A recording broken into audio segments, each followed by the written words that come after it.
Welcome, dear guest, to Odd Tonic's 12 Days of Christmas Ghost Stories. In Victorian England, Christmas was the time to gather around the warm fireplace to share chilling tales of ghostly visitations. Odd Tonic is reclaiming this tradition by presenting ghost stories on every one of the 12 days of Christmas. They make for great personal listening or to share with friends and family as an icebreaker to tell true, unexplained tales of their own. Welcome to Day 6. This evening's story comes to us from the book Phantom Messages by William J. Hall and Jimmy Pentonito. Here we go. Linda lived in a house that had no apparent paranormal activity until the following occurrence happened at the age of 15. Linda and her friend Jennifer got together at Linda's house to hang out after school. They started tossing out ideas of what they could do together.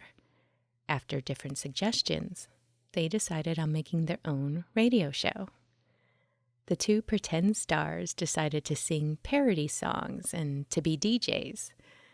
The process was to play albums and then record it all on a cassette tape recorder as one cohesive show. The cassette tape recorder used was the small desktop style. Linda inserted a new cassette tape so their project could sound its best. The two friends sat on the floor by the foot of Linda's bed, only a few feet from the record player. It was a simple one without a radio built in, but it did have two large speakers. The record player remained unplugged since they were going to record the music later for the show. Linda told us, "We were doing a little introduction to our pretend radio show when our attention was interrupted by an unusual sound. Through the unplugged record player speakers came a muffled song, almost like the sound a baby's mobile would make. It was the song Home on the Range. I would also describe the sound like it was one of those wind-up music boxes playing it, which made it even creepier. There were no lyrics. It was just instrumental. The music played for only 10 to 15 seconds. The two startled teens looked at each other. Jennifer said, 'Lynn? Lynn?' The two immediately ran down the stairs to her father, who was the only person home at the time. Since they were recording the show, they had recorded it on cassette tape. They regained their composure and decided to brave a trip back upstairs to the bedroom. The tape was played back to see if the song was recorded. It was there. Then the recording turned stranger. A few seconds after you hear feet running down the stairs, a voice followed the eerie music. Linda explains, "It sounded like a tortured voice saying, 'Let me out.' Just those 3 words, but very stretched out. It was either a woman's voice or a child's voice, and it sounded very far away. Still, the voice was clear enough for the words to be obvious. Trying to be little detectives, they checked the plug to the record player and speakers just to make sure they were unplugged. They were. The two could only look at each other in disbelief. Years later, Linda had another unusual experience. After Linda was married, the couple moved into the second floor of a 3-family house that belonged to the family.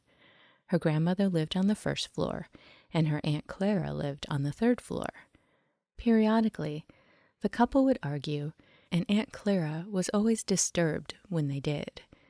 They could hear her yelling at them from upstairs. For a wedding present, Aunt Clara bought the couple a music box with 2 swans on top. She presented it by telling Linda that swans mate for life. They only have one partner. If their partner dies, they have been known to die from a broken heart. Aunt Clara passed away in July of 1999. About a month later, the couple was arguing over something small. During the heat of their exchange, items began to fall off the shelves. These items were nowhere near the edge, and it seemed unlikely for them to just fall over. The two looked at each other in wonder. They immediately thought that Aunt Clara was not happy. On second thought, it also could just be their imaginations. The next time they had an argument, items fell off the shelves again. Now they knew. It had to be Aunt Clara telling them to quit it. The final convincer was after all the items fell, music was heard. The Swan music box started playing. Has anything like this ever happened to you? Everyone, it seems, has a story. If you're listening as a group, share it now. Or send it to Odd Tonic. We'd love to hear it. You can reach us at the parlor at oddtonicsociety.com.